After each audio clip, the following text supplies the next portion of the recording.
Welcome to Travel Market Life, your companion for industry insights and professional business development.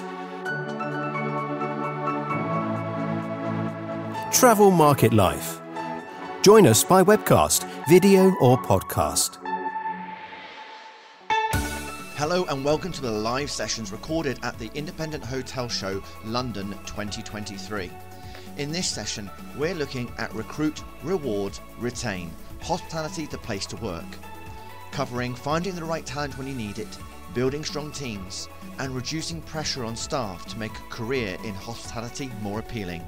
With Taj Walia, the General Manager at Foxhills, Phil Street, Director of Momentum Recruitment, and Rita Varga, CEO of RaizUp. Travel Market Life. Hello, good afternoon, everybody. Welcome back to the social business space. This is the Travel Market Life podcast takeover, where we're going to be looking at the subject of Recruit, Reward, Retain, Hospitality, the Place to Work. In this particular session, we really want to be looking at how do we find the talent when we need it, how do we develop those teams and build a good working relationships and culture, reducing the pressure on staff and making the hospitality industry more appealing. In this session, we're going to be hearing from three of our experts, specialists in the field, who've got the experience and background of working within the hospitality industry. Go to LinkedIn and discover Travel Market Life and become one of our followers so you can get the latest episodes and podcasts through the interviews that we hold. So first, Taj Walia, thank you very much for joining us. Now, you are the General Manager at Foxhills. Now, over the last few years, I believe you've been with the company now for 4 or 5 years. How have you seen that recruitment process change and how Foxhills has to approach the market and find the right talent?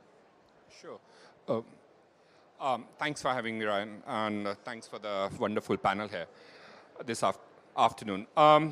Actually, the recruitment process, we look at as part of our marketing and PR strategy, which we spoke in the podcast some time back. Those days have long gone where recruitment was just any task, but when we look at the marketing strategy, when we look at the PR strategy, we talk about recruitment as one of the key component of that, because that helps us to do it. Then it also, one of the other key highlight is also we as a culture, we are trying to highlight our senior managers to work on their own brand outside work. And well, they are related to Foxhills or Foxhills Collections, I should say. But if they have their own brand and with their experience within their field, they would be able to connect with other similar like-minded individuals who can then attract. And that helps in twofold.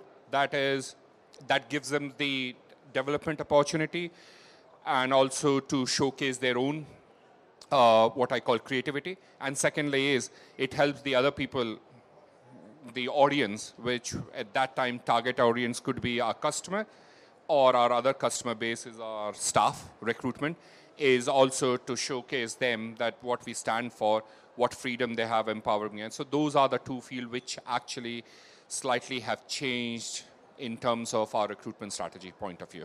Very interesting that you are actually focusing on that brand element in marketing with that PR and really trying to drive that story, that narrative, that positioning out there for Foxhills to find the right people. Where are you seeing the wins and the gains then at the moment within recruitment?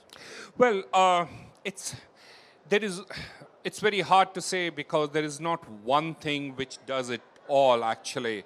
And if there was one silver bullet, I would say that will be there. Unfortunately not. And also, I think we are doing many things, but we are only scratching the surface ourselves. And I know that we can do much, much, much better. And again, if I say it's a very comprehensive approach where we are marketing ourselves, our brand awareness, and within our customer base. So indirectly, our customer becomes our brand ambassador. Which we say the customer's word of mouth brings the business. Actually, word of mouth can bring you good talent to work for you. So that is one. Secondly is working on the what I call the benefits and retention strategy.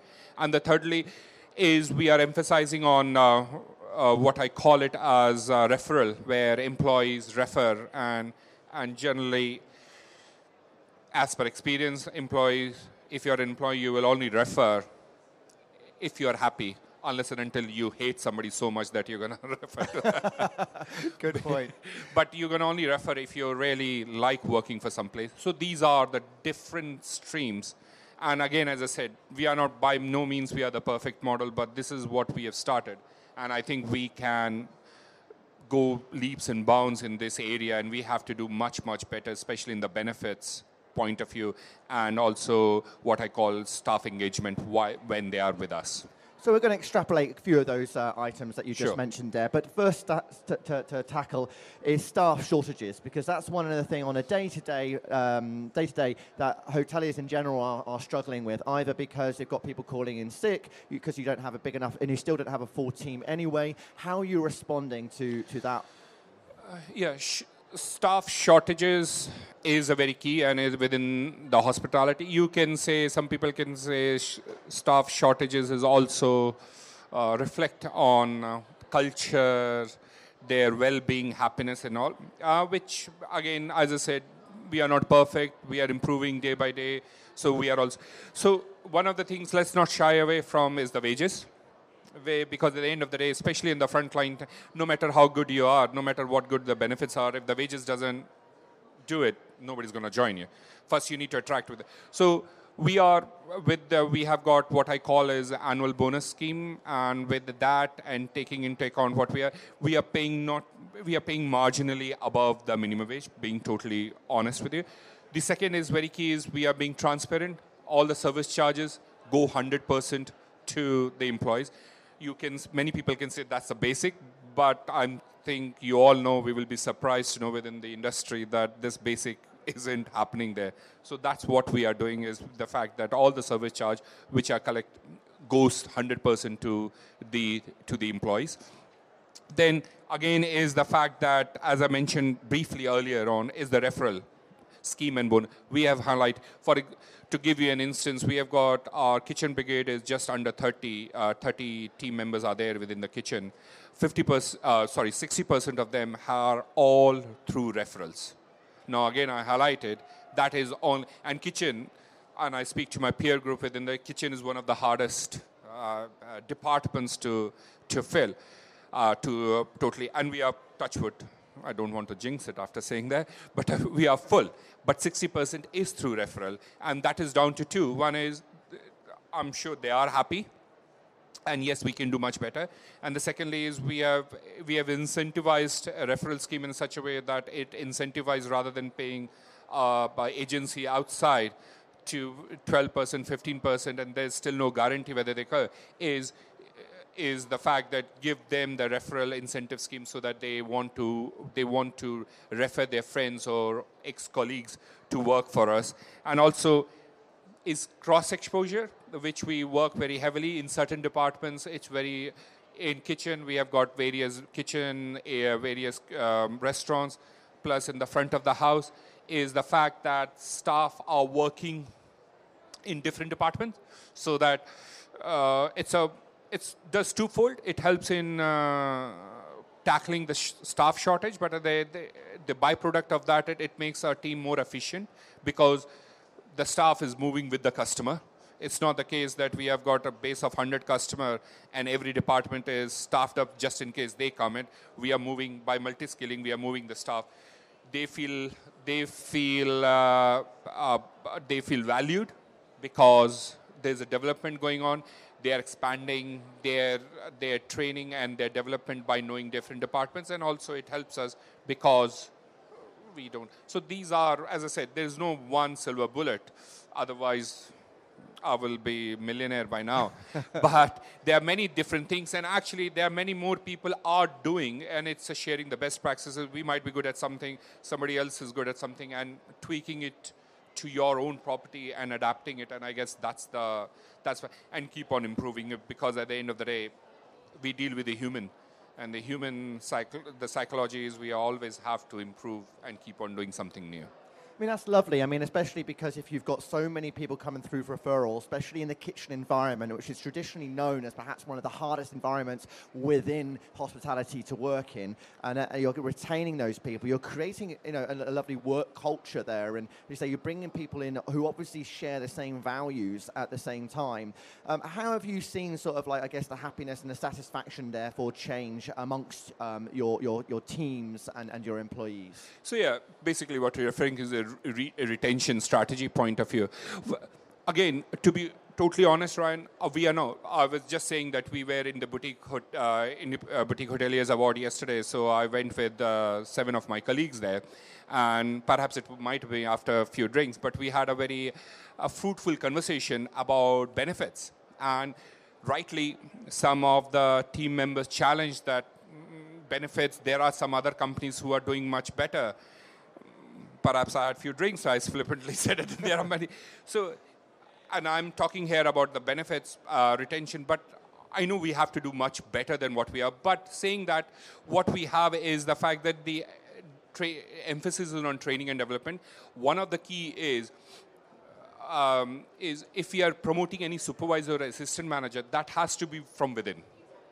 Because we have got over, within the company, we have got over 350 employees. And we have got like 23 different departments within the 2 properties which I oversee. If we cannot promote assistant managers and supervisors from within, then there is something wrong with our recruitment, with our management, whether they have been trained enough to upskill. So one of our key is, if we are promoting somebody to supervise the assistant manager, first and foremost is it has to be, if the position becomes available, it has to be from within. And if it cannot be, then the question should be is why we do not have a talent who cannot go to the first level into the management from the grassroots. And so that helps 2 ways. That is also incentivizing the HODs and the managers to develop. And secondly is also, it creates a culture that there is a development. We are not a big chain. We are a standalone property. That is there. Then secondly is, it helps us, we are about to do, and that will be quite soul-searching, we are about to do with the external partner employee survey. Now, many of my colleagues, senior managers, they are very positive about it, and I've been described as a glass half empty kind of a guy. And what I'm looking forward for is some home truths, because I'm here on the panel, but that doesn't mean that there are no cracks and, in my own property. So is the fact that what we need to improve or what should be the focus and what. And the other thing is also the key is, naturally, not that we have gone out, is we have got in the senior management team or HOD level and the ground, we have a very healthy balance of male to female. So, which we haven't, I'll be totally honest, it is not the case that we went out and looked for that. It naturally happened, but it's even better when it organically comes to that, because that shows that there's a right culture, there's a right divide, and there's an equal opportunity for everybody. So these all kind of form part of culture, and one of our values is never stop learning. And so that helps us to form that kind of a thing. So again, these are all the various small individual tasks which we are trying to do to help us to take us retention and staff feel good factor to the next level, including the fact that giving the staff member, going back to our podcast, which reminds me is one of our keys, and that's our USP, and I feel proud of saying that, is we are a member, we have over 5,000 members, and we are a member-focused resort.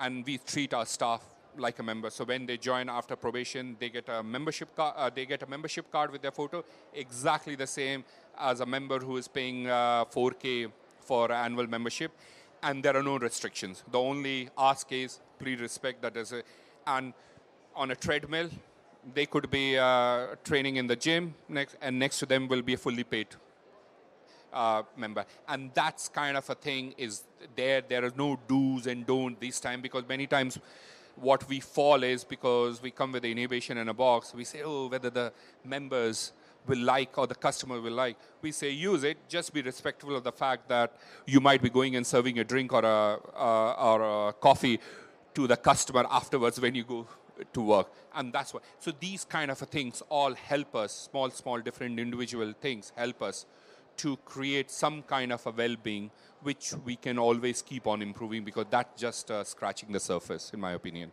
Taj, thank you very much. I mean, that's very interesting. You've been very open and honest there, I think, about some of the challenges you're experiencing. And I think the fact that, as you say, you know, going to an award ceremony, having a few drinks, you start to hear some of the truths from the staff. And you know, there is still that culture there. And then we need to start, as an industry, I think we need to still break those walls down, that people can come to you at any point and start to have those conversations. Absolutely. I think the first and foremost for anything is the fact that may as well be after a few drinks. I know expense will be quite heavy, but in all seriousness, people can challenge. As I said, the rule isn't that what you say you get or what you ask you get. The thing is, you should be able to air your. We are right now talking about benefits. We are talking about paternity pay, maternity pay, sickness, and all that kind of thing.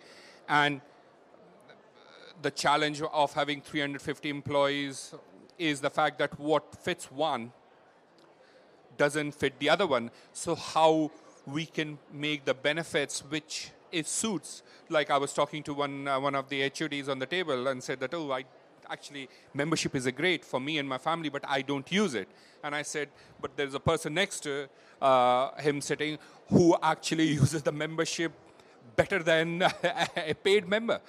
And rightly so, because that's the right. And I said, that's a good challenge to have, because we have got a varied team who have got different interests. So how we can have an engagement strategy, how we can have a retention strategy, how we can think about our benefits and incentive scheme, which actually ticks some of the boxes for everybody. Because if you only concentrate on one, then we are missing out on a big pool of a staff member who doesn't take. And that is a healthy challenge or a healthy opportunity to have, how we can tweak it. And that helps us actually to soul search and think about it. And that's why perhaps we are doing the survey as well, which is going to go out to casual members of staff as well, because casual members of staff also get the membership benefit, is what they can help us. That will be our next step. We haven't done that before. We should have done it perhaps, but we haven't done it. But that's a starting point for us to see that we might be saying we are doing it, we are very well, but actually employees might show us some home truths and show us a mirror, and we will find out. Perhaps in the next one I might tell you more about that. So, I mean, reward schemes are absolutely fascinating, and then we've seen, you know, how they've been diversifying over the last many years, particularly if you look at the examples of like banks and how they're delivering reward schemes to their members. You know, it's, as you say, you know, one solution doesn't fit all, and I think we've seen in the wider market that need to really cater for different interests. And I think, of course, if you're a small independent hotel, it's difficult. You're not going to be able to meet everybody's interests. But how can you provide a menu that people can choose from, potentially? Now, we're going to move over now to Phil Street, Director at Momentum Recruitment, to actually look at that recruitment side of the industry now. Phil, how can the industry actually spark that interest that has been waning since the pandemic? Yeah, first of all, thank you again for having me. I was a bit scared there when you started talking about banking. I was like, I don't know anything about banking. So I'm glad you kind of re-diverted. Tej actually raised a huge amount of points that we maybe will come back to through the fullness of discussion. But for me, this was when I read the question, when you put it to me, I was thinking, how can I sound intelligent and like I know what I'm talking about? And actually, half the time, you just need to strip things right back to basics for me. And this comes back to each of our responsibility, basically. So this is not, we should not be relying on one person, one body to say, you should come into hospitality because of X, Y, Z. You need to take a long, hard look at yourself and basically ask yourself the question, am I a flag bearer for this industry? And if I am, then stop playing the game on the side and get into the game.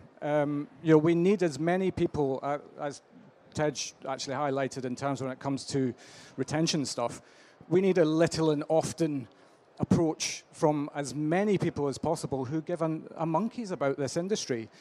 Only at that point, when enough people start getting involved, I think can we really then start talking about actually all of the other pieces of the jigsaw that come with it as well. And I think for me, it's such a massive jigsaw, and it gets more complicated by the day. So when things start getting complicated, I think you just need to strip it back to basics. There's an awful lot gets reported negatively about this industry out there. One, we need an army of people to fight back against that. There are a number of people who are already doing some great thing. I mean, Hospitality Rising is a great example of something. You podcast, I podcast. We're all doing these little bits, but the more people that jump on this, and I appreciate that it can feel like it's a really difficult thing to do, because we're all busy, we've all got our own day-to-day to look after, but if we keep having that mindset towards that, then the problem gets kicked down the road consistently.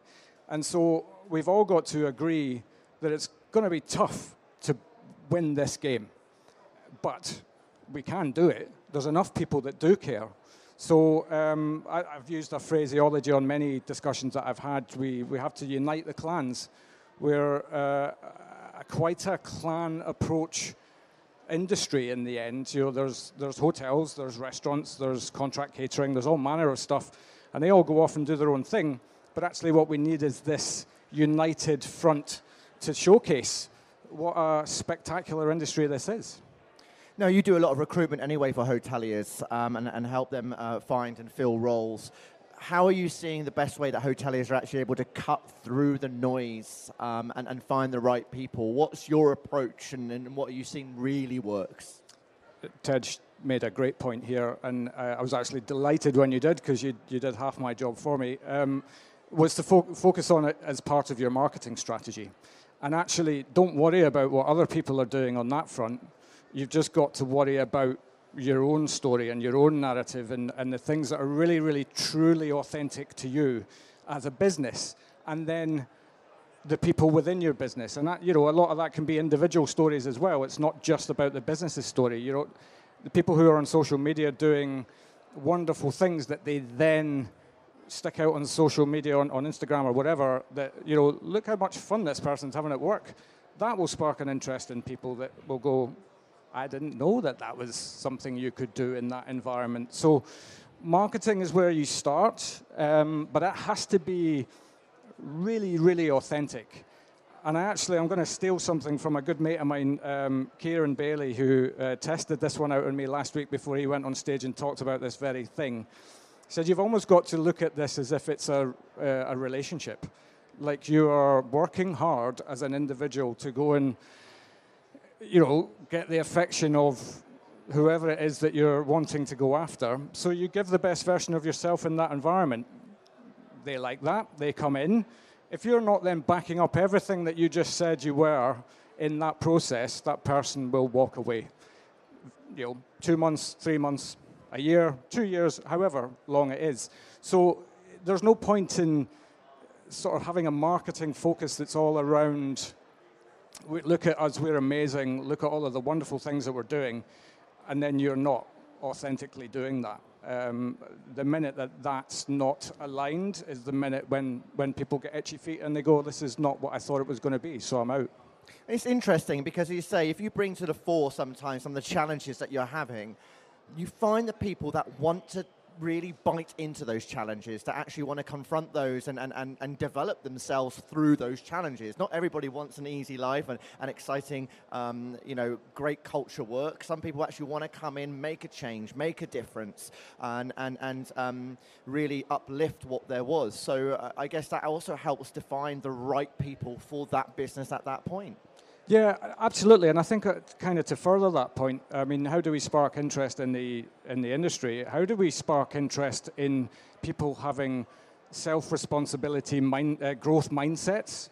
There's a lot kind of written around the fact that people are seeking out the easy route at the moment. But actually, if you think about nothing really truly spectacular happens when you walk down the path of least resistance.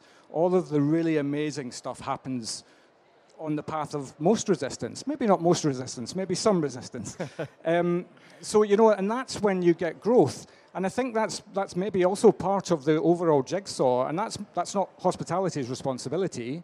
It's hospitality's responsibility to be able to affect that when people come in, but we need to kind of be going back to the education system, I guess. This is way beyond my pay grade, and actually promoting people to really want to take pride in their growth. And actually then, that aligns wonderfully with hospitality, because how much growth can you experience in this industry? It's just phenomenal, and that's all down to you. If you want it, it's there. You can come in and have an easy life if you want. That's fine. There's probably a job for you there as well. But actually, if you really want to push yourself and really want to test yourself, my God, you could go wherever you want. I mean, it's endless. As we've heard so many stories about how, you've gone from pot wash to general manager of a large international hotel chain, and it's all there available for you should you wish to go and get it. Now, next question, moving on to sort of digitalization and technology. Yes, you shudder. But I did promise that I'd throw this question at you when we had the conversation. What's the role of technology to appeal to the digital savvy talent pool? Yeah, I mean, look at me. I'm right in that category, aren't I? It's the 64 million pound question, right? What I would say at the moment is that we kind of have to. It's going to play a massive part. I think that's the long and the short of it. What that looks like, I don't think we know yet, because the landscape's changing so fast in this space. And actually, my eyes are being opened to this every single conversation I have with somebody who knows a lot more about this than I do, because we all have our own biases that we think about something. I'm not one of these people that's gone to the Terminator endgame when it comes to AI, not yet. I think I'm definitely an optimist when it comes to the stuff that can add value to your processes. But that comes down to individuals and businesses analyzing their resources to throw at this, because a multi-conglomerate hotel company might be able to throw millions and millions of pounds. A small independent hotel is unlikely to have a budget to do such things. So I think it's a watching brief, and I don't know if that answers your question in any way, shape, or form. But I think the key point is that you've got to understand from within your own business. There's no point in just jumping on the bandwagon. I have to be able to see that if I'm going to spend some money on a piece of tech that's going to potentially improve XYZ process, that I need to see a return on that, and that's just an old rule of business. It's nothing really changed just because the technology's got better, faster, stronger, shorter, longer, whatever. Okay, we'll definitely come back to that. Before we do really? move over to Rita, could you just tell us about your podcast? Oh, sorry. Yeah. Hospitality Meets was I suppose me wanting to get in the game. That's basically everything that I spoke about right at the beginning of that piece.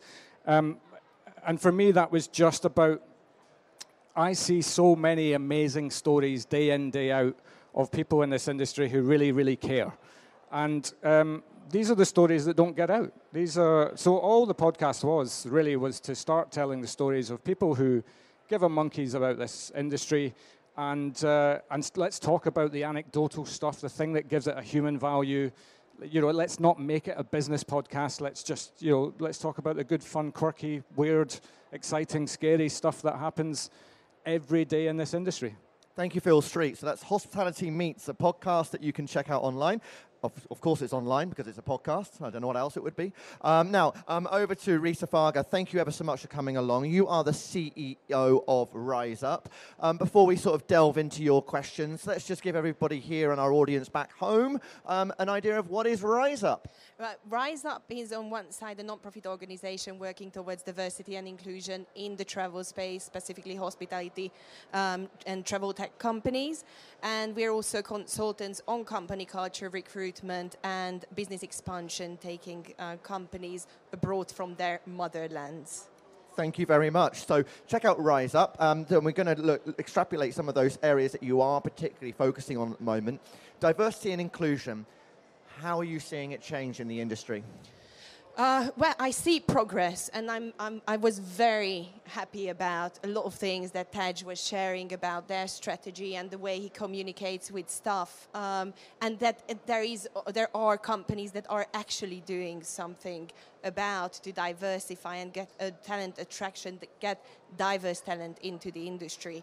But I sometimes have all those conversations with large UK property owners where you go, oh, as long as you have 2 legs, you are hired. And this is the mindset that we need to shift away from and look into, do I actually have to have 2 legs in order to work at a property? What is the asset of the organization?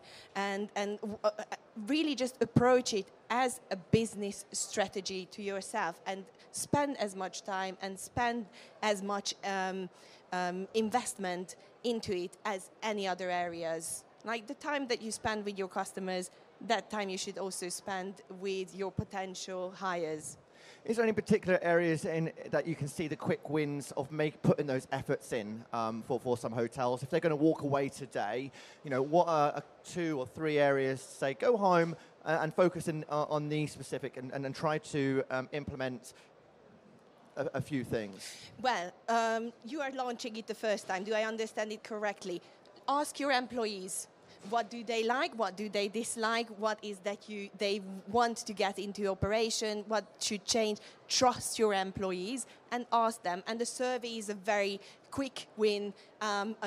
Not a lot of efforts need to be put into a questionnaire, sorting it out with your employees. And then you have got a very good overview of what is the status quo of your talent pool and how you can use your feedback in order to implement that into your strategy. Another thing is, how can I a little bit shift in operations to attract new and diverse talent? That means, oh, I'm so sad, I'm not getting anyone in from my night shift. Who are the groups that actually like night shifts? There are so many potential groups that you can acquire, and they feel, okay, I want to be here because I'm a night owl, or I'm a mother that it needs to be at home during the day, but I am quite open to take on flexible hours and things like that. So the second thing is, how can I quickly make adjustment in the operation side of the business to attract underrepresented groups, to attract diverse talent and talent that is not, let's say, typically in the industry or you wouldn't see as potential employees. And the third thing is, in the recruitment process, think about the actual mindset and skill set, not only hard skills, but also soft skills of people, and what is their potential and what it can bring to your business versus, oh, I'm looking for this one, I want to replicate myself in that role, and I'm only having, someone said, bias. So just kind of getting rid of those biases in the recruitment process. I mean, I'm glad that we had Tej to start off with, really, because we keep referencing back to his story and some of the things that he's done, because it's almost like as I ask this next question now, I'm thinking, oh, did I just steal it from what he has said to us? So how can leadership take a positive approach to inclusion and change that team composition? Trust. Did we say trust? Did we talk about trust? I think it's the biggest leadership asset. Trust your team that they will do the best and they will perform the best. And also, one thing, I was kind of mumbling it in my head when Phil was talking, transparency. Try and be as transparent when hiring people, when talking to your people, as much as possible. It doesn't mean they have to know everything, but just like, look, if there is a crisis, I want you to be part of it and live with it and work together through a crisis. Because we're just keep on having an obstacle and obstacle. So these are the two things, trust and transparency. Now, education you see is absolutely fundamental in this industry. Tell us about sort of the framework and your approach to that at RaizUp. Yeah, so another thing when I keep on speaking to hotels is, again, Taj has mentioned promotion, retention. And we also spoke about how to have the growth mindset, etc. So, growth looks different for everyone. Not everyone wants to be in a leadership position. And I'm not naming stats, I'm naming my home. My partner has been with the same company and in the same position for the past 12 years. Doesn't want to change anything because he feels absolutely comfortable with his teammates that have been on the same team for the past 12 years with him. Nevertheless, he keeps on having educational opportunities to deepen his knowledge, to be able to address different business challenges, etc., etc. But that's one type of growth. And then there is the type of growth where you want to improve in the so-called career ladder, to climb up. And then you can address it in different ways. There is a huge gap on leadership skills. How do you bring people to have that leadership mindset? How you promote people. A lot of people get a promotion when they are doing well in your job. So you are a good salesperson, you get to be the team leader, but it's a whole new set of skills, taking care of a group of staff versus doing really good with your clients. So there is this gap that we need to address in education, as well as looking into short wins, quick wins. What are the main business challenges that we have right now? Where are the education opportunities that we can assess basically those courses, those materials to be able to solve that individual challenge or team challenge? And there are a lot of, because we are living in 2023, there is online courses, there is online educational opportunities, as well as group opportunities that you can embrace in the industry. And we've seen this discussion around sort of promotion, development over the last couple of years get much more spotlight. And what was really particularly interesting and some of the things that I've been reading is, one is sometimes that people are promoted, but they actually don't suit that promotion. So it's about thinking about how you can reposition them, not demote them, but just say, look, actually, this isn't the right role for you. Where do you feel most comfortable? Shall we reposition you back to where you were? And then this idea of hard skills. There's been so much focus on soft skills, but a lot of Gen Zs are looking towards those hard skills that it seems to have been almost lost in some areas of training and development. Yes. Well, it depends on which area you are looking at. You need certain hard skills. But I think at some sort of grassroots levels, you really need just the soft skills and the attitude to come with that. And then you can bring external training when on the spot to educate your people around a specific hard skill and train them and make them a specialist in their area. Now, one of the areas, Rita, that you leaned over to me and said, I want to talk about that, was technology. Yes. I mean, you've worked in the industry anyway, was how I got to know you originally. So let's unwrap some of the points that you were thinking of and what was running through your head. Well, when I said trust, basically a lot of CEOs, general managers, technology is something new to leadership in general or operations in general. And therefore, everything that is new, we are scared of it. But there are generations that embrace it. I mean, I caught my 7-month-old daughter the other day just grabbing my phone, and then she, as if she was born with it, you know? And this is where trust comes into place in hotel operations as well. Just because it's new to someone, it can happen that your staff knows automatically what to do with it, and you've got to trust your staff that they will do and handle that technology the best of their abilities. So you don't have to deal with it, but your staff has. And then the other thing is, when we speak about retention strategies, technology helps you.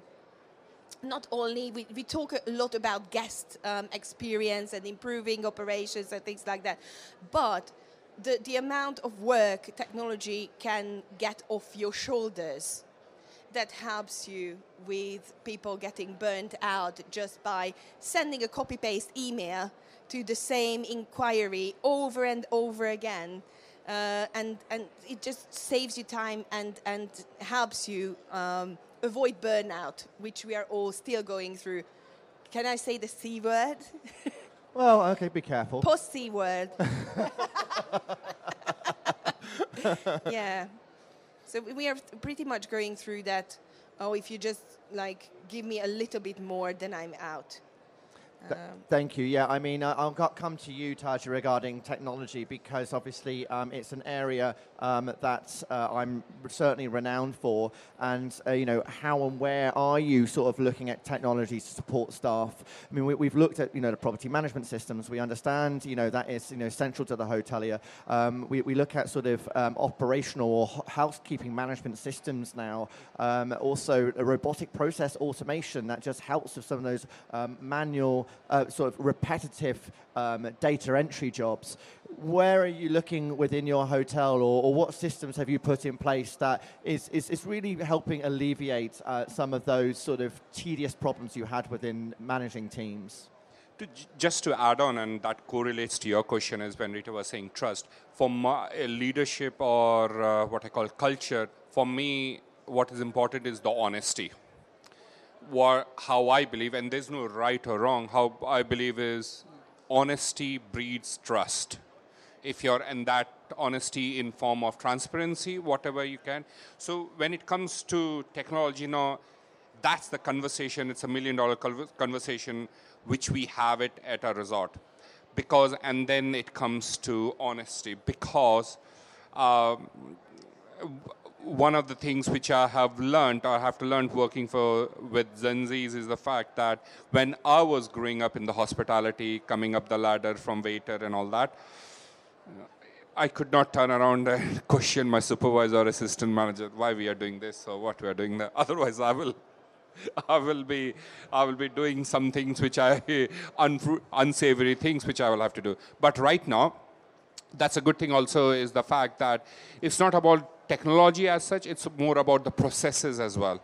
Is the fact that they ask the question.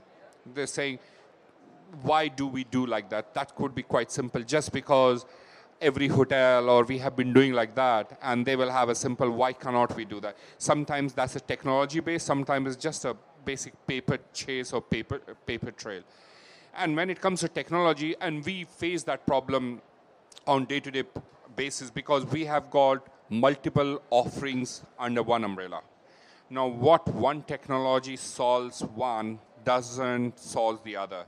And we cannot have multiple technology or PMS systems or systems in one, and that causes a lot of debate, a lot of frustration, and a lot of what I call it as feedback, if I put it like that. And in that, it comes to the honesty is why we are with this, why we are with this, because it can integrate with all the system, accounting system and all that kind of a thing, and how we can make it much more efficient and how we can tweak it so that it might not be perfect, because it's not only what you're looking for, but it is what, if Rita is in a other department which you correlate, and Phil is on the other, which everybody is, and that it comes as honesty and communication is why this is there. It might not be perfect according to you, but how it is. And that is the challenge which we are still, and I guess we are going to be frank and honest, we'll be keep on facing, which is a good for as a business. USPs, we have got multiple offering, but that throws a lot of hurdles and roadblocks, and one of them is the technology, how we can get. But the key is also when you go, just because there's a technology, I think, Phil, what suits the business, I think you highlighted it earlier on. Just because other people are doing that doesn't, and it's something new, brand new, shiny thing, that doesn't mean that you have to have it.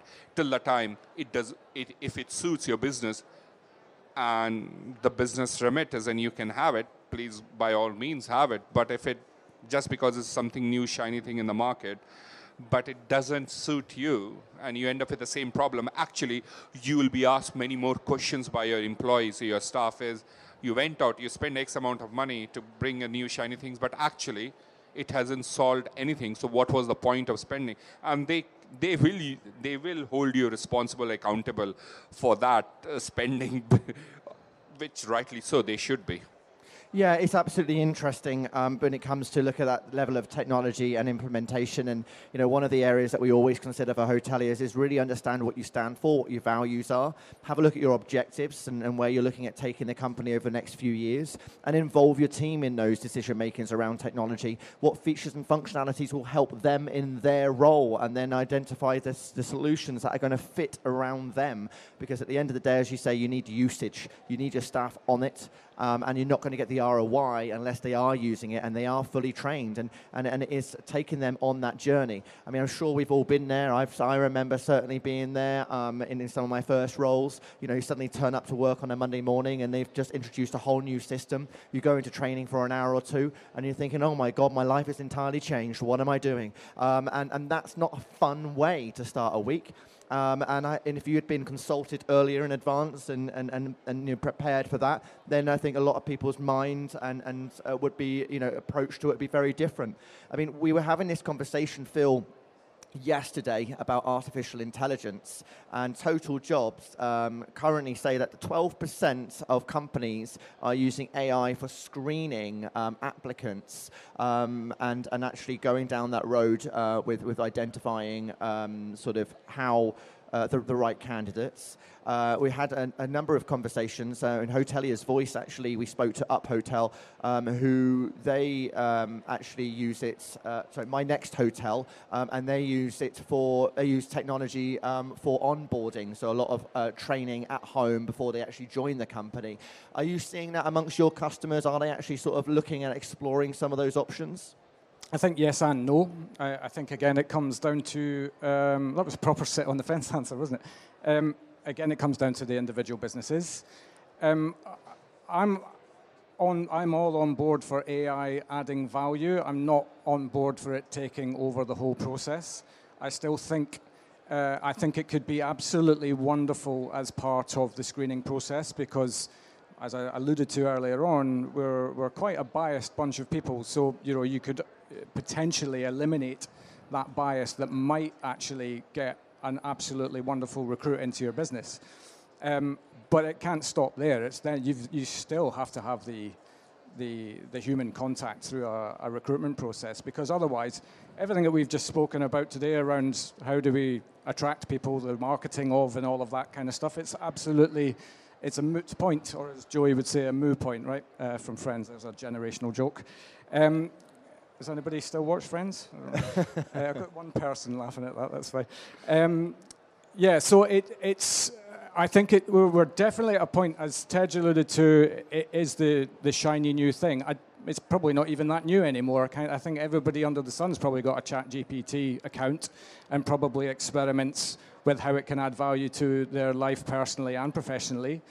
I don't think we should be scared of that. I think if we can figure out the ways that all of that adds value to what you're already doing, but doesn't replace the good stuff that you're doing, then why not? I mean, we can still win with that on board for sure. Thank you very much. And finally, Rita, RaizUp, if you could just share with us, how people can become a member and to follow you for any more information with a lot of the work that you're doing to really sort of break these boundaries within the industry and bring that greater diversity, inclusion, and training for everybody. Yes, so it's very simple. RaizUp.com. Thank you very much. So you can become a member and part of our talent community on RaizUp.com. as well as our main channel is LinkedIn. So let's connect everyone in the room. We are giving out a lot of information, and we're also doing a WTM after party November the 7th, so we have a date now. Yes, and yeah, I'm happy about any inquiries when it comes to how to drive cultural change and looking at your talent acquisition processes as a business asset. Wonderful. Thank you very much. Taj, Phil, Rita, thank you so much for joining me today. It's been wonderful having your expertise and insights there and sharing your stories from the hotel and across the industry.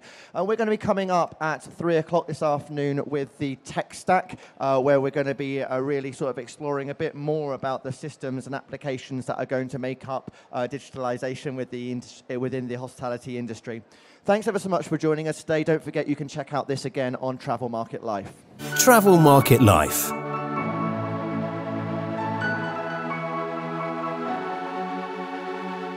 Travel Market Life is backed by Haynes Marcoms, a B2B marketing communications PR consultancy specialising in the technologies, travel, hospitality and property sectors. Create meaningful connections and visibility to grow. Haynes Marcoms cuts through the noise to resonate with target buyers, decision makers and influencers. From contextualizing your mission to positioning your value proposition, Haynes Marcoms helps you address the issues that matter. Marketing, PR and social. Build profile, gain momentum, shape strategy with Haynes Marcoms. For more, go to Travel Market Life. The music sensation by Zach Nelson is reproduced under license from Storyblocks. Travel Market Life is a Haynes Marcoms digital marketing agency production, serving the travel and technology industries.